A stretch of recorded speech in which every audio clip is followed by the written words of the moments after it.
قوم کے سرداروں کا مشورہ۔ پھر ایک دن قوم کے سرداروں نے مشورہ کیا کہ اگر ہم نے صالح علیہ السلام کو اسی طرح چھوڑ دیا تو کہیں لوگ ہمیں نہ چھوڑ دیں اور صالح کے پیروکار بن جائیں۔ اس اونٹنی نے تو ہمیں مصیبت میں ڈال دیا ہے، ہم پورا ایک دن تو پانی کو چھو بھی نہیں سکتے کیونکہ یہ سارا دن پانی پیتی رہتی ہے۔ پھر یہ اس قدر دیو ہیکل ہے کہ اسے دیکھ کر ہماری بکریاں بھاگ جاتی ہیں، اونٹ اسے دیکھ کر خوف زدہ ہو جاتے ہیں، لہٰذا ہمیں چاہیے کہ اس سے چھٹکارا حاصل کر لیں۔ وہ آپس میں مشورہ کرتے رہے، آخر انہوں نے ایک آدمی منتخب کیا۔ مورخین کا اس پر اتفاق ہے کہ اس کا نام قدار بن سالف تھا، اس کے ساتھ اس کا ایک ساتھی بھی تھا۔ ان دونوں نے مل کر اونٹنی کا قتل کیا۔ اونٹنی کا قتل بخاری مسلم اور مسند احمد کی ایک حدیث میں ہے، رسول اللہ صلی اللہ علیہ وسلم نے ایک بار اپنے خطبے میں اس اونٹنی اور اس کے مار ڈالنے کا ذکر فرمایا کہ جیسے ابو زامہ اسی جیسا یہ شخص بھی اپنے قوم میں عزیز، دلیر اور بڑا آدمی تھا۔ تمام لوگوں نے اس بدبخت کے ساتھ عہد کیا اور اسے یقین دہانی کرائی کہ اگر تمہارے ساتھ کسی نے برائی کا ارادہ کیا تو تمام قوم تمہاری حمایت میں اٹھ کھڑی ہوگی۔ اس یقین دہانی کے بعد یہ بدبخت اونٹنی کے انتظار میں بیٹھ گئے۔ اونٹنی پہاڑ کی طرف سے آتی تھی اور پانی پی کر واپس چلی جاتی تھی، یہی اس کا معمول تھا۔ جب ان لوگوں نے چٹان سے اونٹنی کو نکلتے دیکھا تو اچانک حملہ کرنے کے لیے آگے بڑھے، لیکن اس کا جثہ دیکھ کر خوف زدہ ہو گئے، الٹے پاؤں بھاگے۔ بدبخت قدار نے اپنے ساتھیوں کی یہ حالت دیکھی تو ہنس پڑا اور آگے بڑھ کر اونٹنی کی ران میں تیر مارا۔ اس سے اونٹنی کی ران کی ہڈی ٹوٹ گئی اور وہ نیچے گر گئی۔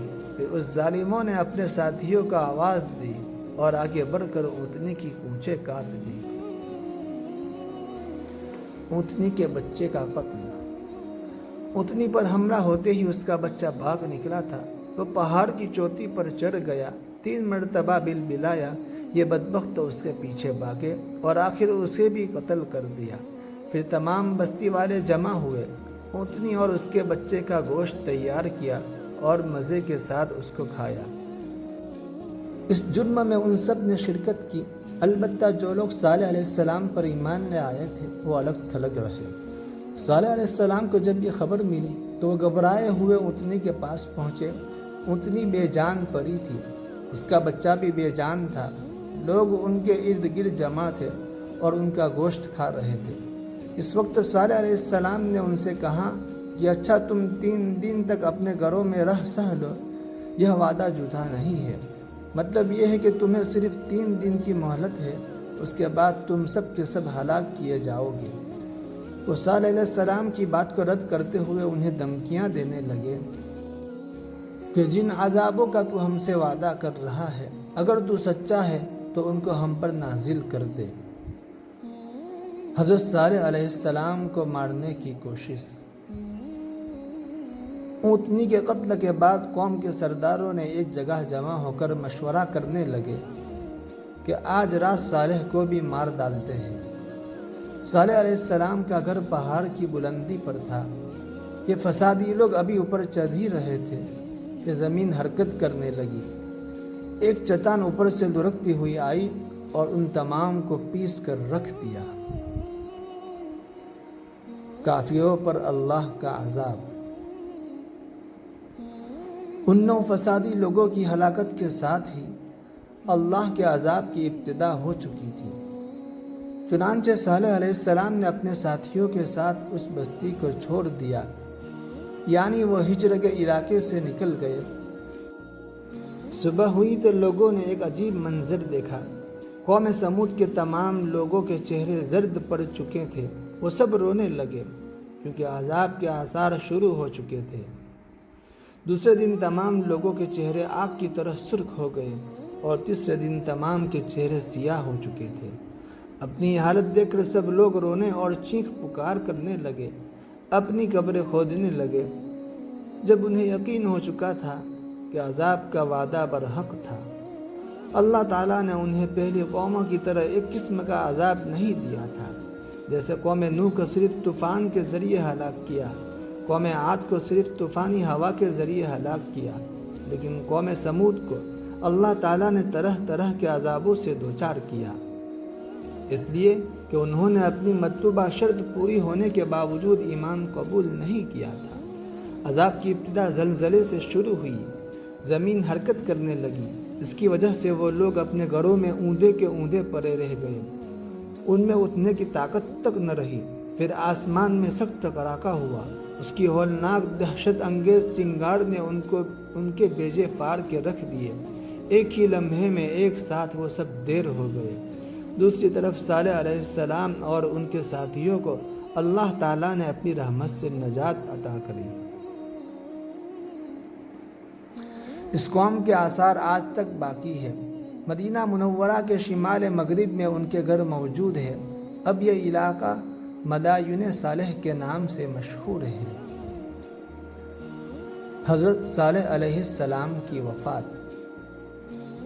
عذاب کے آثار نمودار ہونے پر صالح علیہ السلام نے ان سے فرمایا تھا، اے میری قوم، میں نے تمہیں اپنے پروردگار کا حکم پہنچا دیا تھا اور میں نے تمہاری خیر خواہی کی، لیکن تم لوگ خیر خواہوں کو پسند نہیں کرتے۔ اس کے بعد صالح علیہ السلام اپنے ساتھیوں کے ساتھ وہاں سے ہجرت کر کے فلسطین آ گئے، وہیں رملہ نامی بستی میں رہنے لگے اور یہیں آپ کی وفات ہوئی۔ مدائن صالح میں نبی کریم صلی اللہ علیہ وسلم صحابہ کرام رضوان اللہ تعالی علیہم اجمعین کے ساتھ تبوک تشریف لے گئے تو آپ نے مدائن صالح کے قریب قیام فرمایا تھا۔ صحابہ نے ان کنوؤں سے پانی لے لیا جو قوم سمود کے لوگ استعمال کرتے تھے، کچھ برتن بھی وہاں سے لے لیے۔ آپ کو پتہ چلا تو آپ نے حکم فرمایا، ان برتنوں کو توڑ دو اور اس پانی کو بہا دو اور اس پانی سے جو کھانا تیار کیا ہے اس کو الٹ دو۔ آپ نے انہیں ان گھروں میں داخل ہونے سے بھی روک دیا جن میں اللہ کا عذاب نازل ہوا تھا۔ آپ صلی اللہ علیہ وسلم نے فرمایا، میں ڈرتا ہوں تم پر بھی ایسا عذاب نہ آ جائے جیسا ان پر آیا تھا، اس لیے ان کے علاقے میں داخل نہ ہوا کرو، اور اگر داخل ہونا پڑ جائے تو روتے ہوئے داخل ہوا کرو، اور رونا نہ آئے تو رونے جیسی شکلیں بنا لیا کرو تاکہ تمہارا شمار ظالموں میں نہ ہو۔ اس کے بعد لوگ ایمان کی حالت میں امن چین کی زندگی بسر کرنے لگے، لیکن پھر نئے سرے سے ان میں خرابی پیدا ہوئی۔ شیطان نے پھر اپنا کام دکھایا، ان کے دلوں میں وسوسہ ڈالا اور فلسطین، عراق، مصر اور جزیرے کے نواحی علاقے میں شرک پھیل گیا۔ لوگ ایک بار پھر کفر کی طرف پلٹ پڑے۔ صالح علیہ السلام کی قوم سے عبرت۔ اس پورے قصے میں چند عبرتیں ہیں، آئیے ذرا ان کا بھی ذکر ہو جائے۔ اللہ تعالیٰ کی اونٹنی اگرچہ سیدنا صالح علیہ السلام کی نبوت کی ایک نشانی تھی، ان کی سچائی کا ثبوت تھی، لیکن قرآن کریم کی وجاہت یہی ہے کہ وہ قوم سمود کی آزمائش کے لیے تھی اور وہی ان کی ہلاکت کی نشانی ثابت ہوئی۔ سنت اللہ یہ رہی ہے کہ اگر وہ اپنے پیغمبر کو کسی قوم کی ہدایت کے لیے بھیجے اور قوم اس کی ہدایت پر کان نہ دھرے تو ضروری نہیں کہ وہ قوم ہلاک کر دی جائے، لیکن جو قوم اپنے نبی سے اس وعدے پر نشانی طلب کرے کہ اگر ان کی مطلوبہ نشانی ظاہر ہو گئی تو وہ ایمان لے آئیں گے، اور پھر نشانی آ جانے کے بعد وہ ایمان نہ لائے تو اس قوم کی ہلاکت یقیناً ہے۔ اللہ تعالیٰ پھر اس قوم کو معاف نہیں کرتے جب تک کہ وہ تائب نہ ہو جائے اور اللہ کے دین کو قبول نہ کرے، یا عذاب الہی سے صفِ ہستی سے مٹ کر دوسری قوم کے لیے عبرت کا نشانہ نہ بن جائے۔